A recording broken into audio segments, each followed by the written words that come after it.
am the Reluctant Knitter on Instagram, and you can find me on Ravelry as Reluctant Knitter with no E in the knitter. This is a podcast / sometimes vlog about knitting. And I wish other crafty things, but that's all I really do right now. So I am coming to you from Connecticut, where I live with my husband and our Great Dane, Elizabeth Bennett, who you may be able to hear eating breakfast in the background. So thanks so much for coming to check me out. If you're new, thanks so much for checking me out, like I just said. And if you're returning, thanks so much for returning. I've gotten some new subscribers lately and some new followers on Instagram, so that's pretty cool. Okay, so very standard podcast with finished objects, which I don't have any this week. Whips, procurements, and I guess some chit chat or whatever about what I do. Let's start with the weather, because a lot of people have been talking about the weather lately. I've been watching some Vlogmases.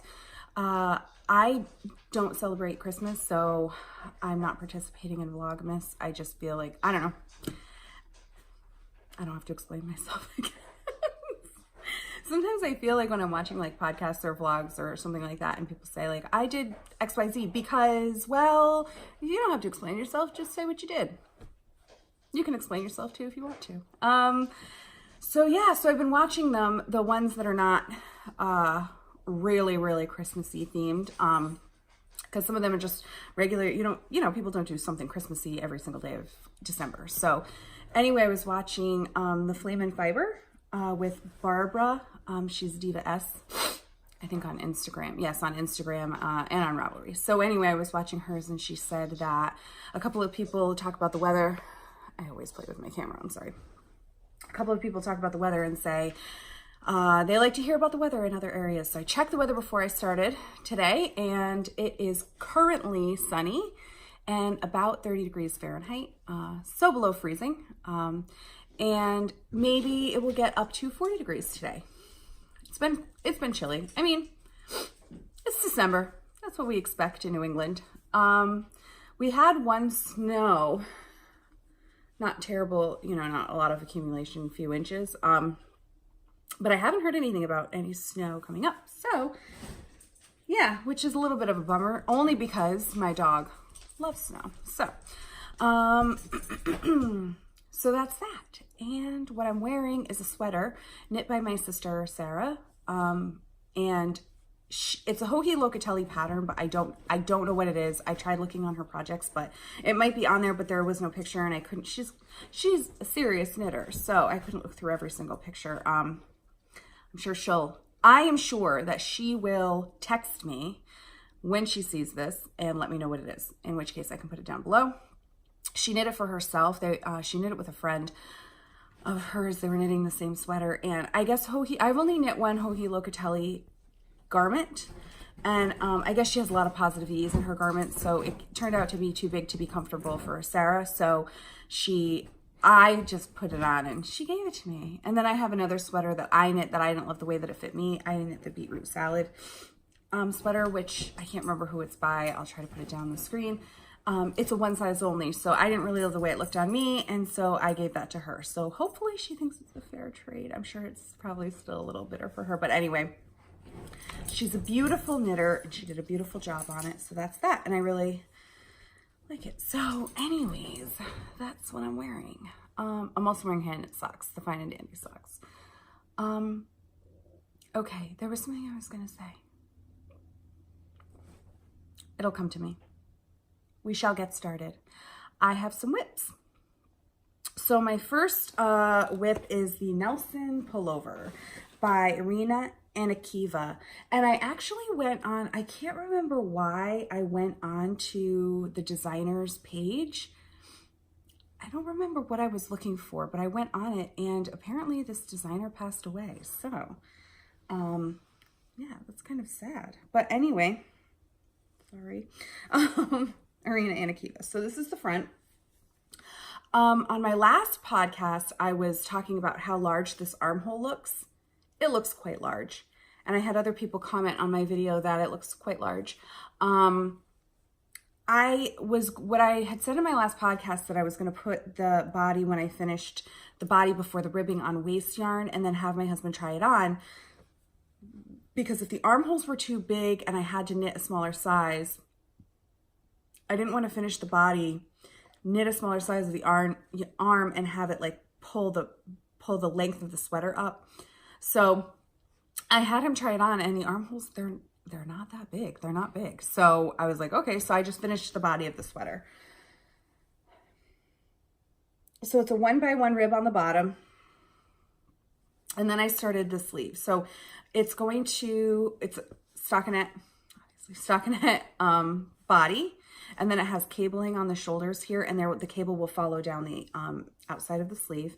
And then it has a cowl neck with the drawstring. So I'm going to really try to figure out how to put pictures up here. I'm sure there's a way to do it. I have Apple products, so I think I have iMovie, so I just haven't played with iMovie enough.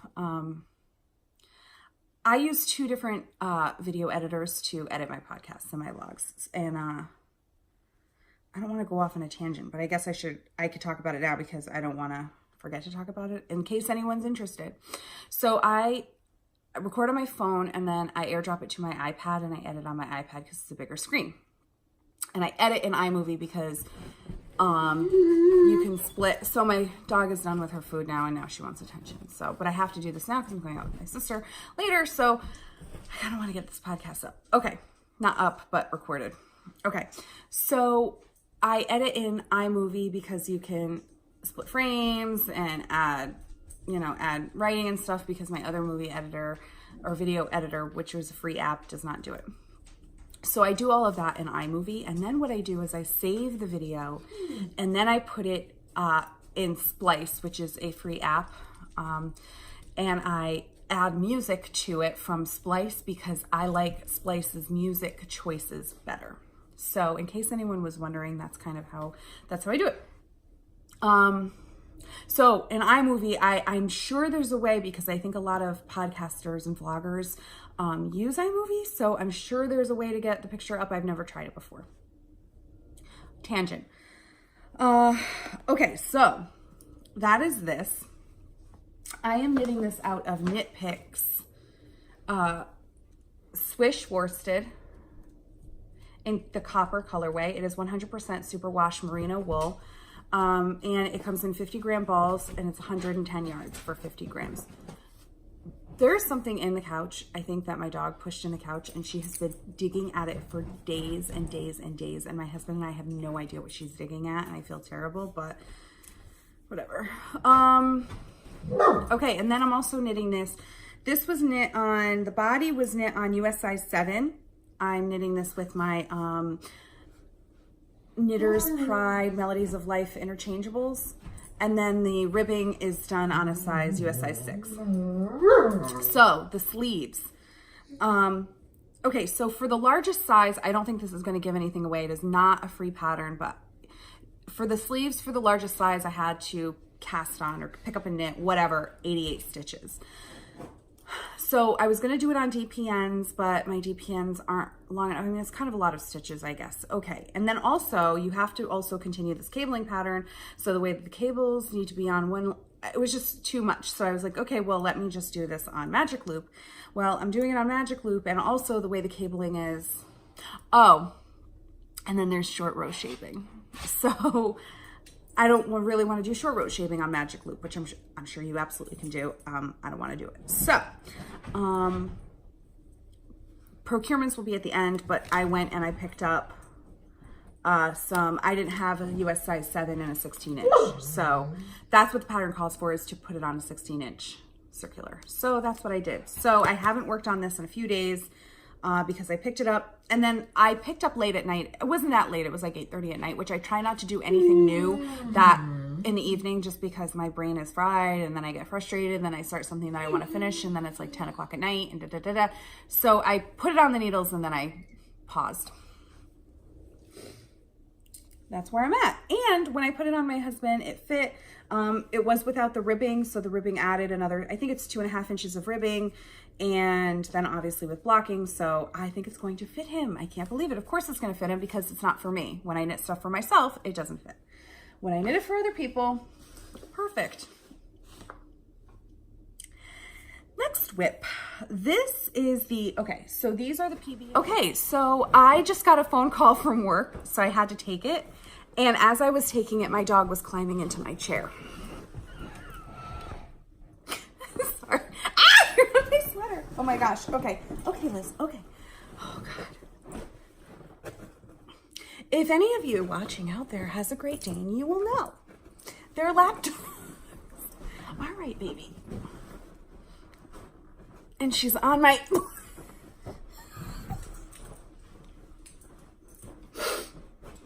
She's gonna try to curl up in here. She can't fit. Oh, Lizzie. Lizzie, poor thing. Okay, come here. Okay. Okay. Good girl.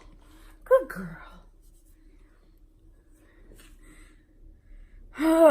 She went to doggy day camp yesterday because I work remotely. I do billing. I think I've talked about that before. I do remote billing from my home, and I go up to see one of my clients once a week, and they're about an hour away from me. Or not once a week, once a month. It used to be once a week. Once a month I go up to see a client. They're about an hour away. So to drive that far, I want to spend a significant amount of time up there. So I put Lizzie in doggy day camp, which she loves, and she got groomed yesterday too. But then the next day she's exhausted. So she's very needy and cuddly. So yeah, I don't know if I should change where I mean, this dog is like spoiled rotten, so I would totally change my entire setup just so that she could lay down with me. She's on my blanket. It's kind of a special blanket, which now I should talk about. Okay, you good?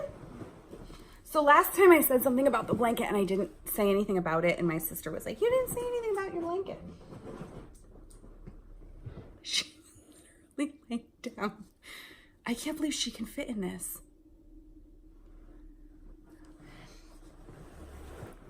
Okay, you good?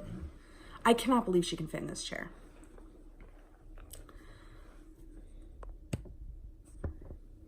Good girl. Good girl. Sorry guys, I just blocked the camera. Okay.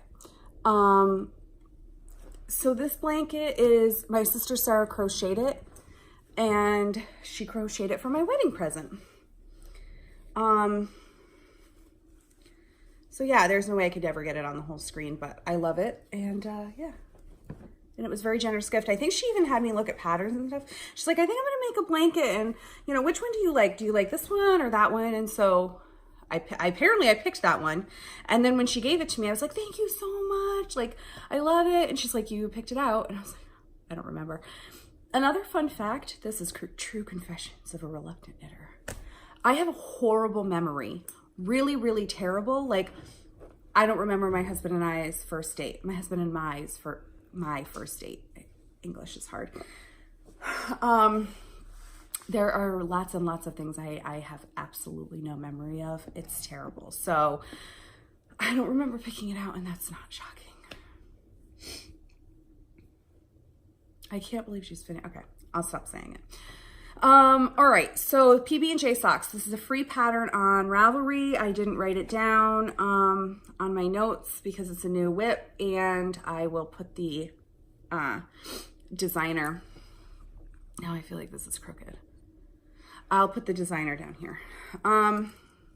So here it is. This is so far how I've got. It's really easy. It's an 8-row repeat, and it's really easy. I don't want to say it's easy to memorize. It could be for some people. I have not memorized it yet, but it's a very easy knit. And it's knit top down, which I typically, when I'm just knitting a standard sock, I knit toe up, 2 at a time magic loop. But this is cuff down. And it is an afterthought heel that's already written into the pattern. I prefer to knit an afterthought heel just because I don't like the, I don't even know why I say this because it's not like I hate purling. I don't like purling on socks. It's finagly for me. So I find that the afterthought heel is just easier. My go-to afterthought heel pattern is, just see what time it is. We can't see. My afterthought heel pattern is the afterthought heel from the Smooth Operator Socks by Susan B. Anderson. I really love it, and there's no like holes where you pick it up. So I don't know what this one uses. I'm just gonna follow the pattern just because whatever. Okay, so I'm knitting these for a friend. This is a DK weight yarn, so I'm knitting these on US size 4, 3.5 millimeter Chaio Goo DPNs. I really like Chaio Goo. And this is the Premier DK Colors. It's anti-pilling acrylic, 100% acrylic, so yep. That is that. I am not sure what else to say. I have a little stitch marker on here. I think this was on here when I was, oh, this was on here to indicate the front of the sock because on the leg you do all the way around. So, so this was indicating the front of the sock, which I don't need anymore because I put my waist yarn in, but I'll just keep it on here. And I can move it up so that if I am still not done with these by my next podcast, I can show you where I left off last, which I like when people do that, so I will do it. There we go. And I think I got this stitch marker from my sister, Amy. Progress Keeper. And then I also have a stitch marker here. Oh, this indicates because I'm not getting all the front stitches on one needle. So this indicates where the back of the beginning of round, I should say. Or end of round. Because this is the beginning of the round.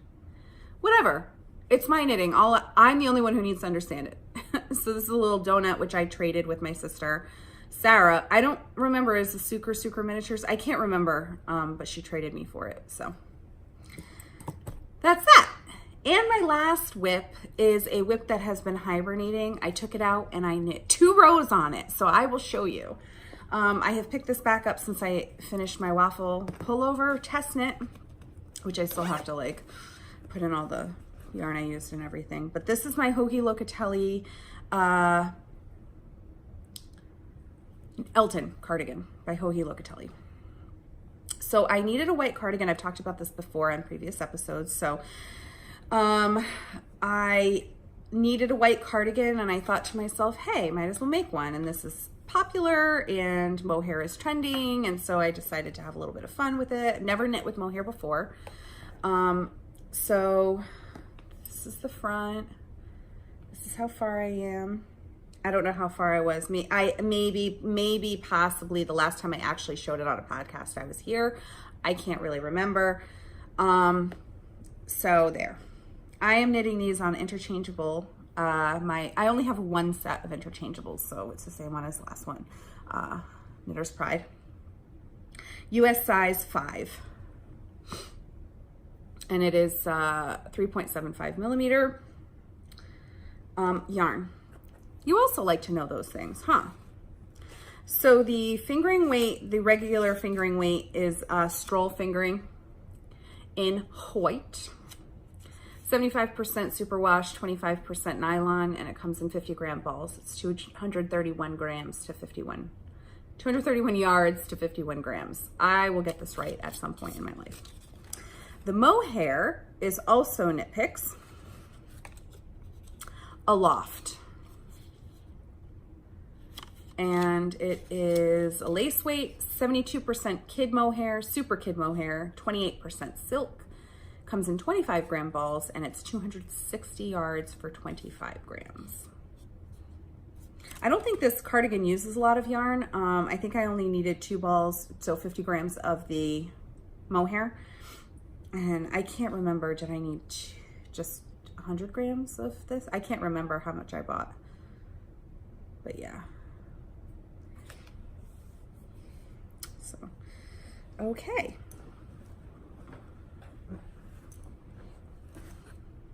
And the stitch marker I got from a kit I bought from Junk Yarn.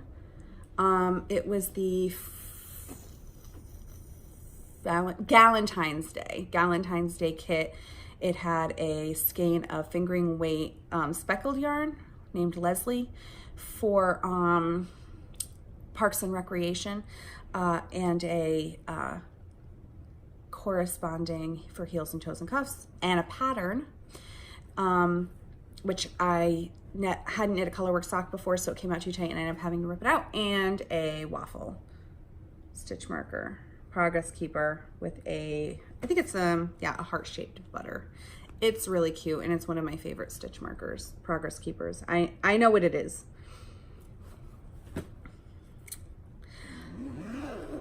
That's all my whips. It's not really whips because it doesn't have an H in it. It's just WIP, so it's whip. Cool. Procurements. I have my needles. I also just want to shout out to my local yarn store or shop in Madison, Connecticut, called Madison Wool. My next procurement is, I think I got 5 balls of this Knitpicks Brava Bulky. It's 100% acrylic yarn. It is 136 yards to 100 grams. I have a project I'm going to cast on for this. I'm knitting a sweater for Lizzie. I'm super excited about it. My husband picked the color. Was also on board with yellow, but she looks really, really good in yellow. So if I can figure out how to do pictures, I'll insert a picture here. It's just a free pattern that I found on Ravelry for dog sweaters, and it's one of the only ones I found that came in an extra large. Her chest is really deep, but her neck is very small. So I'm gonna check it. I think it's knit in pieces, so I'm gonna figure out if I can knit the neck. Well, I'm gonna measure and see how big the extra large neck will be. And then if I have to make adjustments for it, I don't want it to look super saggy. But as a Great Dane, she doesn't have very thick fur, and she is very lean. I don't know if she's lean for a Dane. She is 36 inches at the shoulder, so her head comes about chest high for me, but she's only 115-ish, 110, 115 pounds, which I know that sounds crazy, only 115 pounds for a dog, but for a Dane, it's lean. She's a good weight. She's not too skinny or anything, but she doesn't have a lot of meat on her bones and not a lot of fur. And on her belly, especially, she's like very thin fur. So yeah, her mom and dad are show dogs, and her mom is 160 pounds, which for a female Dane is quite large, and her dad is 180 pounds. And I'm just going to brag a little bit. He went to Westminster a couple years ago. So, but we were very surprised at how lean she was. We thought she was going to be much bigger, but which is fine with us, actually. For our first Dane, she's a very manageable size. If we had gotten her and she turned out to be that big, I think it would have been a big adjustment. So it's an adjustment as it is. So I'm really excited to cast on a sweater for her. That's all my procurements. So a couple of things that have been happening. Not that long ago, like a week or so ago, probably was less than a week ago, Sunday, my car was grinding when I was making hard turns. So it sounded like brakes, right? And I'm like, I feel like I just got my brakes checked though. And so my husband was like, well, if it gets worse, then let me know and we'll have it, brought in to the shop. Bring it to a shop. He doesn't work at a shop. So the other day, Monday, I was in a parking lot and I was just driving straight, coasting at 5 miles an hour, and it was grinding. So I was like, well, it's worse. So thankfully we have a friend who owns a shop, and my husband called him and he was like, well, we had a guy that was working on a project, but that didn't end up happening. So I do have someone who's just sitting around if you could bring it right now. So I brought it down right now. And there was this big thing with my husband, like, if you can't drive the car home, I'll be able to come get you. You just have to wait a little bit. And I was like, I'm sure I'm going to be able to drive the car home. It's fine, right? So I'm sitting there waiting, and the guy brings my brakes out, and they're bare. Legit, you can see metal. Just check the time because I do have to, I'm on a time. Okay, I've got good time. You can see metal. So he's like, well, the brake pads are supposed to be like this thick of brake pads. And I'm like, I know that. Like, I know that. That is horrible. I'm like, stop it. Stop. I can't believe this. Stop. I can't believe this. And he's like, yeah. So then he goes, well, when the brakes get down to a certain point, when the pads get thin enough, there's like a function and it starts to squeak. And I'm like, I know that. Like, I know that. Like, I was so mortified. I was embarrassed. My face was red from embarrassment. Like, I don't want to walk into the shop with a bunch of dudes and look like this airhead girl who's like, oh, it's just grinding just a little bit. And it's like, you could have totally died. Your brakes were bare. Like, I know what bad brakes, and I'm like, this is crazy. Like, I can't believe I let my brakes get that bad. Like, what the heck, right? So couldn't drive the car home. So thankfully, my friend had like a loaner car that he happened to have. So I just took it. He's like, it'll only be, they didn't have the brakes. It'll be a couple days maybe. So I get home and my husband's like, I'm mad because we brought that car in like at the beginning of spring or in the spring, because I'm like, I swear I knew that my brakes like sounded funny. So in the spring, I was going around like soft corners and it would be like a little bit of a squeak. It wasn't like a squeal, but it was like a squeak. And I said, babe, it sounds like the brakes. So we brought the brakes in. Also, my car was having this weird thing where when you turn the key, it wouldn't start, whatever. It like didn't turn over and then I'd have to start it again. So we had them look at it. And they were like, the brakes are fine. This is not the same shop. The brakes are fine. We changed your battery. So we're like, okay. And my husband's like, the brakes had to have been bad because there's no way you could have gotten them that low. So anyway, thankfully the next day my car was done and I went to go pick it up, but I needed brake pads and rotors because the brakes were so bad. I needed new rotors. So that's why I was going back and went to Madison, whatever. So that's one eventful thing that happened since the last podcast. But thankfully I have new brakes and I'm safe. Yay. Okay. And then another thing, just some stuff that we've been watching. I talked a little bit about Last Table, the final table on Netflix. So we finished that. The finale was really good. I really enjoyed that show. If you're into cooking, watch it. It's a really cool show. And I talked about it on the last podcast, so I won't belabor the point. But, so we had a movie night. So I was talking to my husband. I'm like, we should watch a movie tonight and we'll like turn all the lights off and have popcorn and stuff, right? Just relax, chill, right? So then he's like, well, do you want to go to the movies? Because I love going to the movies. Love it. So I was like, okay, well, what's playing? So there wasn't really anything that we were interested in. The only thing that was playing was Creed 2, which I heard was phenomenal, but we didn't see the first one. So we'd probably be fine seeing the second one, but what if, what if we miss something? So since we weren't that into anything, we really wanted to see A Wrinkle in Time, and it's been on Netflix, and my husband was going to watch it. Like I said in the last podcast, he had a small procedure, so he'd been recovering, and he said he was going to watch it. And I'm like, don't, because I want to watch it. So I said, let's watch A Wrinkle in Time, right? We were like 10 minutes into this movie. I don't know if anybody saw it, and I hope I don't offend anybody who loved it. I had never read the book. My husband read the book when he was younger, but doesn't really remember a lot. Remembers the premise of it, but doesn't remember specifically a lot about it. It wasn't good. It was not good. So it's a movie for kids. I love kid movies. I love cartoons. It's not like it was too juvenile for me. But I don't like when there is a cast full of kids and the movie's marketed to kids and then it's like really like shallow kind of storyline. Like you don't explain anything. Like kids are not stupid. And especially kids who are into this kind of fantasy thing, like engage it a little bit. Like there were huge plot holes and like they didn't explain stuff and like it's just like annoying. And so part of the premise too of the movie, I guess not the premise, I don't know if that's the right word, but part of the setting of the movie is that the main character is like teased and stuff, bullied, teased, not popular, right?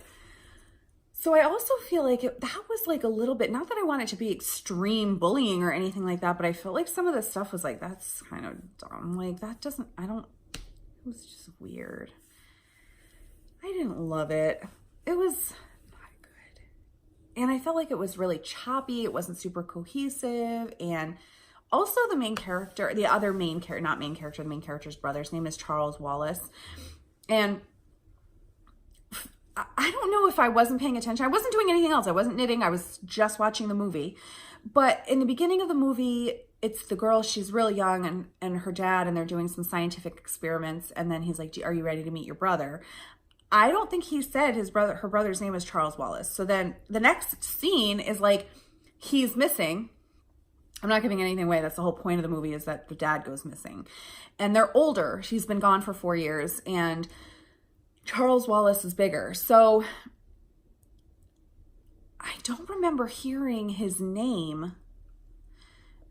And someone's bullying him at school. And so the girl sticks up for him, gets in trouble, is talking to her mom. And she's like, they were making fun of Charles Wallace. And I'm like, who's Charles Wallace? Like, that sounds like a first and last name. Not, you can name your kid whatever you want, whatever. But it sounds like a first and last name. And I'm like, who's Charles Wallace? Is he like some inventor or something? I don't know. And then it turns out that's his name. And then they say his name like 100,000 times in the movie. Charles Wallace, Charles Wallace, Charles Wallace. I'm like, you've never had a nickname in your entire life? Like, okay. So also, she apparently is I don't know if she's a genius, but knows about science and stuff. And they didn't really explain that. But then when they when they time travel and she's talking about something and explaining it, I'm like, oh, I didn't realize that she was like a genius. Like she just started talking. Like, there was one other thing. I can't remember. All right. I'm not going to badger the movie and talk terribly about it. Those are the things I didn't like. The imagery was really amazing. The colors were awesome. And the music was really good. So I use this app called Hoopla. It's a free app and it participates with local libraries. And so if you are a member of a library that partners with Hoopla, you can rent movies, books, audiobooks, and soundtrack, music, albums. So I actually got the soundtrack on Hoopla so I could listen to it. I think I only have it for like a week, but it's really good music. There's like a DJ Khaled song with Demi Lovato, a Sia song. It's really good, actually. Sade song, which is really good. I really like the soundtrack. So there's a plus to the movie. Sorry if you guys liked it. I was not a fan. But yeah, so that's that. Also, just as a side note, I've been watching the Toad Hollow podcast. I used to watch it a lot, and then I got out of podcast for a little bit, so I've been really keeping up with it. And they're going to do a book club again starting in the new year, which I kind of want to try. Now, I cannot read and knit. I know a lot of people who can. I cannot, not know personally a lot, but know of people who can do it. So I'm a fan of audiobooks. So their next book is going to be The Princess Bride, which I've never read before, and I really want to read it and listen to it. They only, like, literally there's only an abridged version. So when I was looking, first of all, I don't like the Audible app. You can't buy books in the Audible app. You have to buy them on Amazon, which is fine. But then when I go to Amazon and I sign in, and then it's in the Audible app, you can add to your wish list, which I did. And then when I went to Amazon, it's not on my wish list. Then I went to try to find it and I couldn't. I ended up finding it, and it's read by Rob Reiner, which I'm like, that's pretty cool, right? And I'm like, why is this book only 2 hours? Like, usually a listening time for a regular book, just a regular book that I've listened to, was like 7 or 8 hours, sometimes 11. But I'm like, 2 hours? That seems really weird. So then I'm reading the reviews. I didn't buy it. It was only like $6. I'm like, that's cool. So I didn't buy it yet. And I was reading some of the reviews and they only got like 1 and 2 stars. And I was like, what the heck? And the guy, somebody was like, I really wish I read the reviews before I bought this. It's the abridged version. I'm like, and when he's like, which is basically just the movie. It's just like only the parts that are in the movie. And I'm like, then what's the point? Watch the movie. The point of the book is so that there's more stuff in the book. Except Arachnophobia, which was written after the movie, which I read in 6th grade, which is literally just like the movie. Side note. I digress. And I'm sure there's a lot of other books out there that were written after the movie, but that's the whole point. That's why people think the books are better than the movies. So now I don't know what to do because I really want to join it, but I don't want to read it. I want to listen to it. Life's unfair. Anyway, I guess that's it. Sorry if I went on too many tangents for you. I hope you liked this episode. If you did, click subscribe, comment down below, and I guess I will check you out next time, or you'll check me out next time.